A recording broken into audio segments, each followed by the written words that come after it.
The morning commute at Metroline Transit was usually a quiet, predictable affair, a time for passengers to settle into their routines before the day began. Today, however, an incident on the crowded bus would shatter that calm in an instant. As the bus rumbled along its familiar route through the heart of the city, tension simmered unnoticed among its diverse passengers. In one corner, Karen Simmons, a middle-aged woman with meticulously styled hair and an air of self-righteous authority, glared disapprovingly at a young black man seated nearby.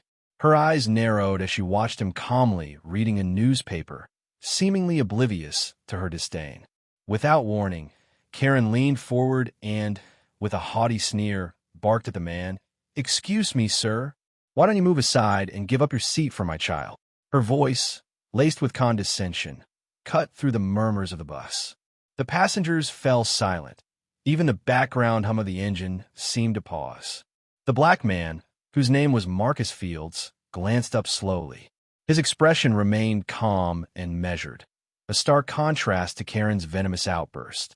For Karen, this wasn't just about a seat. It was about enforcing her rigid idea of entitlement and order on the daily commute.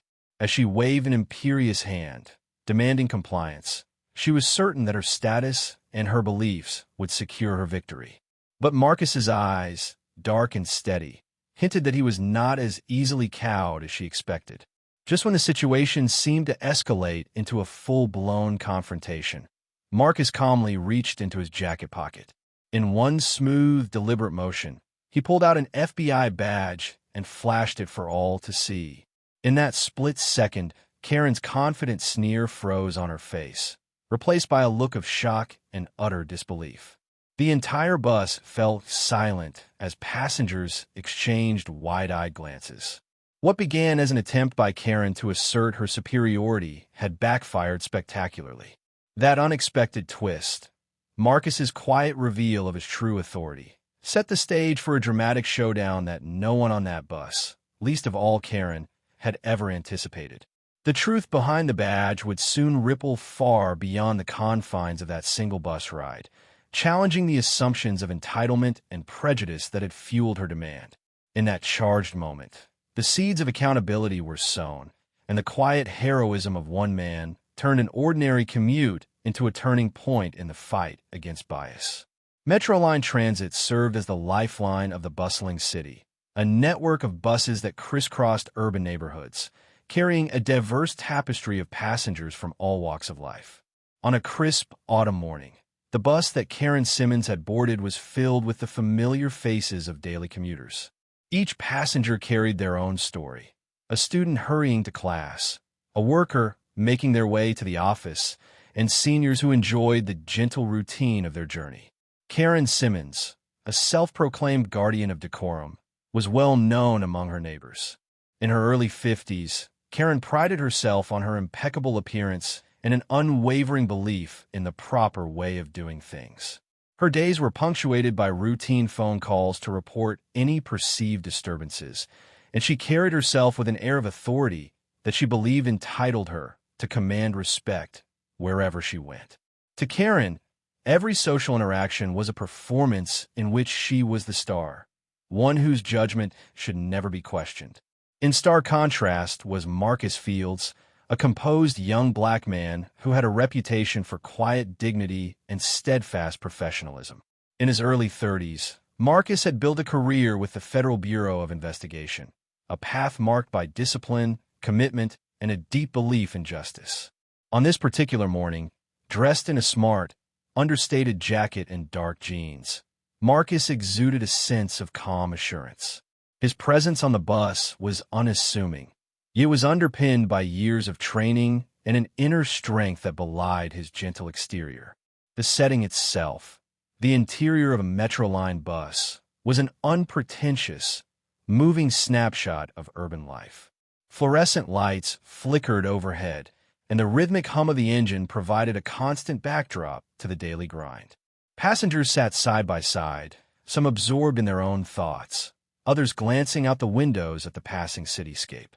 It was a microcosm of society, a place where diverse individuals converged for a brief moment before heading off to pursue their personal destinies. That morning, however, the routine was disrupted. Karen's demand for Marcus to relinquish his seat for her young son was not merely an act of inconvenience. It was a spark that ignited an unanticipated confrontation. The social fabric of the bus, usually a neutral space, was about to be tested by an act of prejudice that would expose hidden truths and challenge preconceived notions. As the passengers watched the drama unfold, the tension was palpable. I shifted between Karen's haughty glare and Marcus's unyielding calm. In that moment, the bus became a stage where everyday norms were questioned and where the powerful symbol of an FBI badge would soon shatter the veneer of entitlement. It was a setting ripe for transformation, where the clash of values was not just about who should sit where, but about the fundamental respect and dignity owed to every individual, regardless of their background. The stage was now set for a dramatic evolution of events, a confrontation that would transcend the confines of a simple bus ride and ripple through the community, challenging deep-seated prejudices and redefining what it meant to hold true authority. As Karen Simmons continued her tirade, her voice grew louder, determined to enforce her version of order on the cramped bus. "I don't care if you're a federal agent," she snapped at Marcus, her tone incredulous. "You need to give up your seat for my child."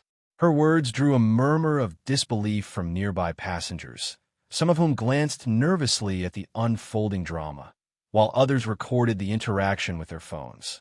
Marcus, who had been quietly absorbed in his thoughts moments before, now met Karen's glare with a steady, unyielding calm. "I am here on official duty," he replied softly, his voice even and measured, "and I believe I have every right to sit where I am." His response, delivered without anger, only seemed to fuel Karen's indignation. "That's not good enough," she retorted, her face reddening as she insisted that her child deserved priority over any perceived entitlement. The atmosphere in the bus shifted dramatically. What began as a petty dispute quickly escalated into a battle of wills in front of a captive audience. Passengers shifted in their seats, some whispering among themselves about the audacity of Karen's demand, while others expressed quiet support for Marcus's respectful defiance. The tension was palpable, a microcosm of a larger societal conflict unfolding in the narrow confines of a city bus. Officer Lewis, who had been monitoring the situation from a distance as part of routine transit patrol, now approached the scene. His presence was meant to diffuse any potential escalation, but his arrival did little to calm the charged atmosphere.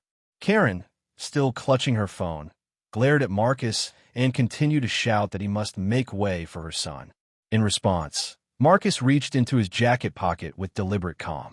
The turning point came in a single, startling moment. Marcus slowly pulled out his FBI badge and held it up for all to see. The badge, glinting in the harsh overhead lights, was a symbol of authority and a testament to years of service. In that split second, the tone of the entire exchange shifted. The bus fell silent. Even Karen's furious protest stuttered and then halted as her eyes widened in shock. The revelation of Marcus's badge was like a sledgehammer to the fragile veneer of superiority that Karen had assumed. For a long, suspended moment, the bus was engulfed in silence. Passengers exchanged incredulous glances. Karen's face drained of color as she stared at the badge, an emblem of a powerful institution that she had never imagined could be right in front of her on a city bus. The digital evidence of the encounter, captured on smartphones and soon to be shared online, would confirm that her call for special treatment was built on nothing but unfounded prejudice. The tension in the bus had reached its peak. What had started as a trivial demand to relinquish a seat had now morphed into a public spectacle of accountability.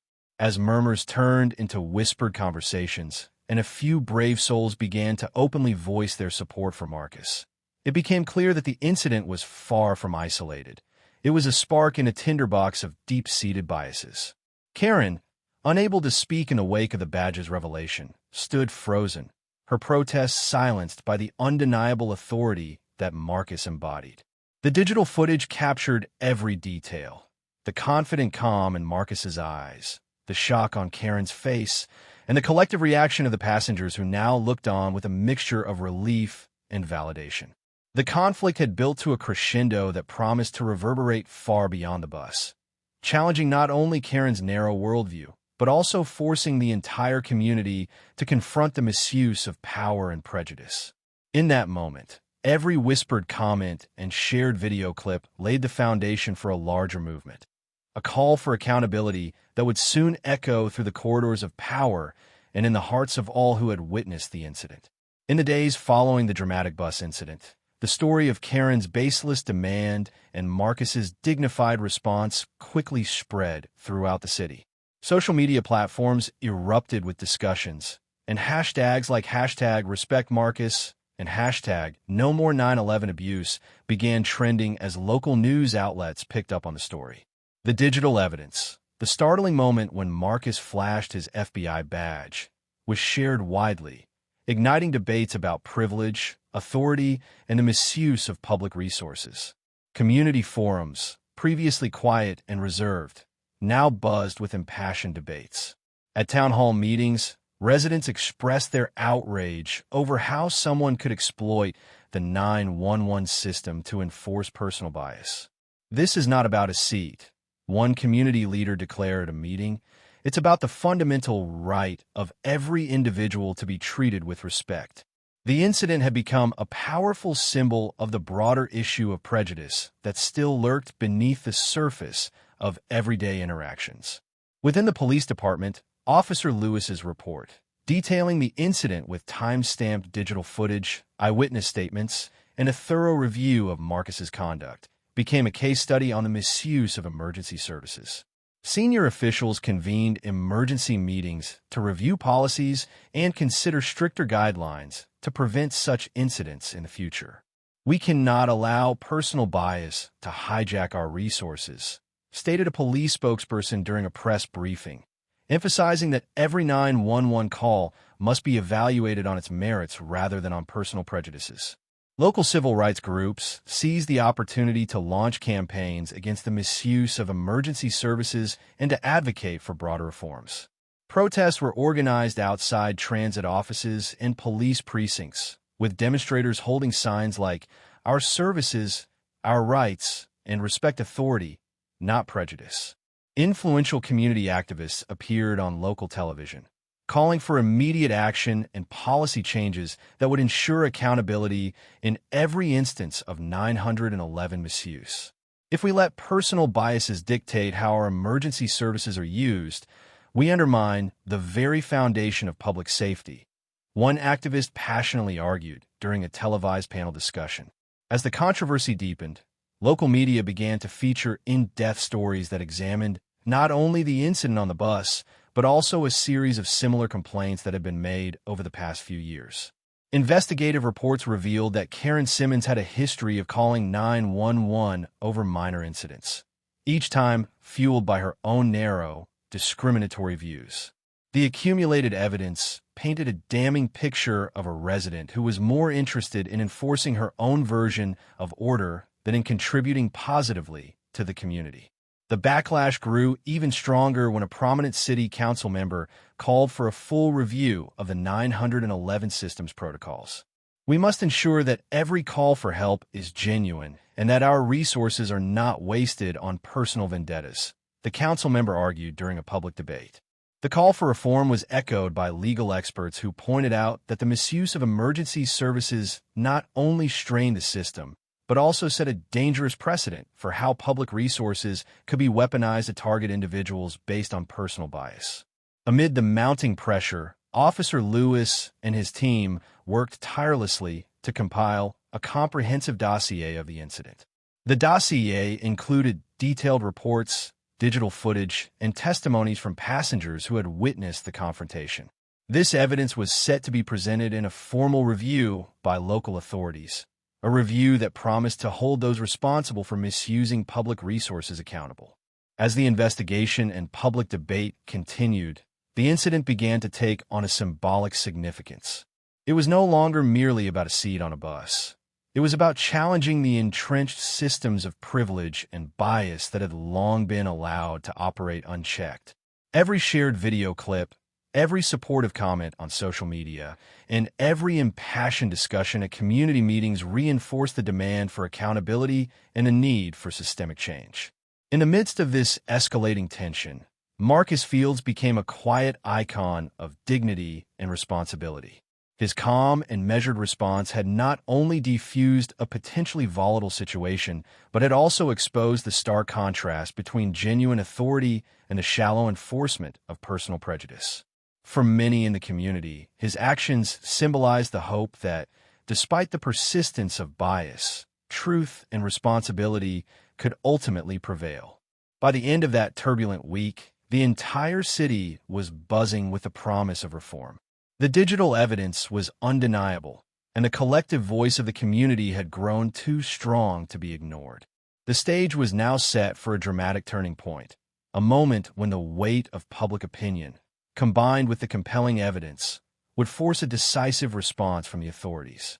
The incident that had begun as a petty misuse of emergency services was now a catalyst for a broader movement to ensure that public resources would never again be used to advance personal vendettas.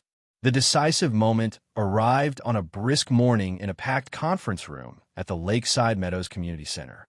Senior city officials, representatives from the local police department, community leaders, and media personnel gathered to hear the final resolution of the investigation into Karen Simmons's 911 call. With a calm, yet commanding presence, Councilwoman Denise Harper stepped up to the podium, her eyes sweeping over the expectant crowd. After a meticulous review of all digital evidence, security footage, and eyewitness testimonies, we have reached an incontrovertible conclusion.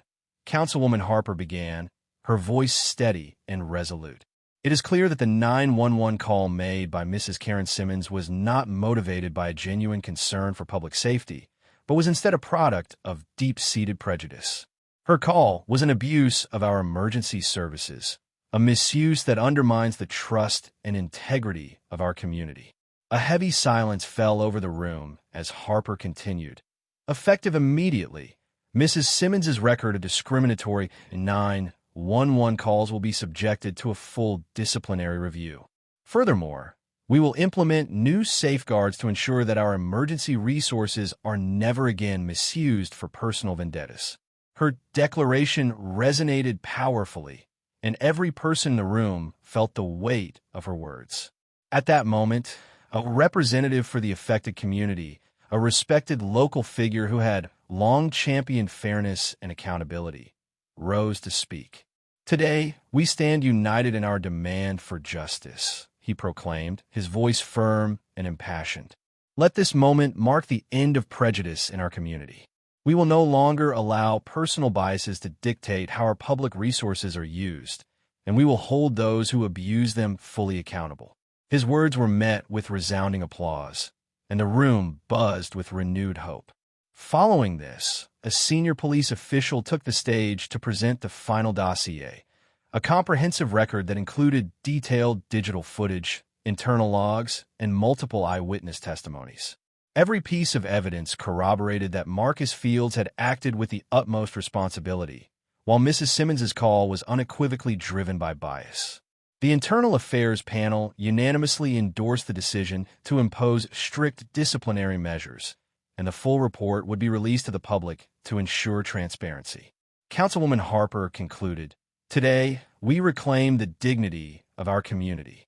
This decision stands as a testament to our unwavering commitment to justice, equality, and accountability. Let this be a turning point where every act of prejudice is met with the full force of our collective resolve." Her final words echoed through the room, sealing a turning point that would forever alter the fabric of Lakeside Meadows. In that defining moment, as every face in the room reflected shock, determination, and hope, the balance of power shifted decisively. The evidence was undeniable, and the public's demand for justice had forced a reckoning that would transform the way emergency services were managed. The turning point was clear. Bias would no longer be tolerated, and every misuse of public resources would be met with swift, uncompromising action. In the weeks that followed the dramatic verdict, Lakeside Meadows began a slow, but resolute journey toward healing and reform.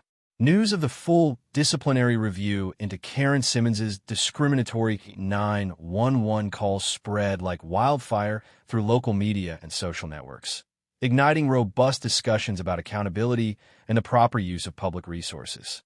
Community meetings and town hall sessions became forums for residents to voice their concerns and to chart a course for a fairer future. Local newspapers published editorials celebrating the newfound commitment to justice, with headlines such as "Prejudice Exposed," "A New Dawn for Lakeside Meadows," and "Accountability in Action." Social media buzzed with supportive messages from residents who had long felt that the misuse of emergency services was a symptom of a deeper, systemic problem. Justice isn't just for emergencies. It's for every day, one post read, echoing the sentiment of a community ready to embrace change. Within the Oak Ridge Police Department, reforms were swiftly set in motion. Senior officials, led by Director Samuel Green and Lieutenant Marcus Daniels, instituted comprehensive training programs on cultural sensitivity and ethical conduct. Regular internal audits and transparent disciplinary protocols were put in place, ensuring that every 911 call was scrutinized and that public trust would be restored. Our duty is to serve every resident with fairness and integrity, Daniels declared at a press conference, reaffirming the commitment to a new standard of accountability. Community leaders and civil rights organizations also joined the push for change. They organized workshops and public forums to educate residents about the proper use of emergency services and the importance of recognizing and combating bias. At a town hall meeting, a prominent local activist passionately declared, "Our community will no longer allow hate to dictate our actions. Every voice matters, and every act of prejudice must be met with accountability." The meeting ended in a standing ovation, a powerful affirmation of the collective will for reform. For Marcus Fields, what had begun as a simple act of responsible home security had transformed him into a local hero. Neighbors who had once taken little notice of his quiet professionalism now regarded him as a symbol of integrity and resilience. Supportive messages flooded social media, and Marcus was invited to speak at local schools and community centers about the importance of standing up for one's rights in the face of prejudice. His calm demeanor and unwavering commitment to duty inspired many, proving that true authority comes not from arrogance, but from quiet dedication and respect for others. Karen Simmons, facing the public consequences of her repeated misuse of emergency services, found herself increasingly isolated. The evidence against her was overwhelming, and many former supporters distanced themselves in the wake of the revelations. Her actions had become a cautionary tale, a stark reminder that personal bias, when allowed to dictate public action, can have far-reaching consequences. At a final celebratory event held in the Central Park of Lakeside Meadows, community members, local officials, and police representatives gathered under the gentle glow of twilight. A large banner reading, "Unity and Justice for All," was unfurled between mature oak trees, and heartfelt speeches filled the air with hope and a commitment to progress. Today, we celebrate not just a victory over prejudice, but the dawn of a new era in our community, Councilwoman Harper proclaimed, her voice strong and resolute. The applause that followed was a powerful affirmation that the legacy of bias would be replaced by a future defined by fairness and respect. As Lakeside Meadows gradually returned to its tranquil routine, the incident that had once divided the community now served as a beacon of transformative change. The misuse of emergency services, once exploited to enforce personal vendettas, had been exposed and met with the full force of accountability. With every new day, the promise of justice grew stronger, ensuring that the shadows of prejudice would be dispelled by the enduring light of truth. In the end, the story of that fateful day, the day when a racist 911 call was upended by the unyielding authority of a dedicated, principled man, became a powerful reminder that justice is not a privilege, but a right for every member of the community. Lakeside Meadows emerged from the ordeal stronger and more united. its residents committed to building a future where every call for help is treated with the respect and fairness it deserves, and where the courage to stand against bias remains a guiding light for generations to come.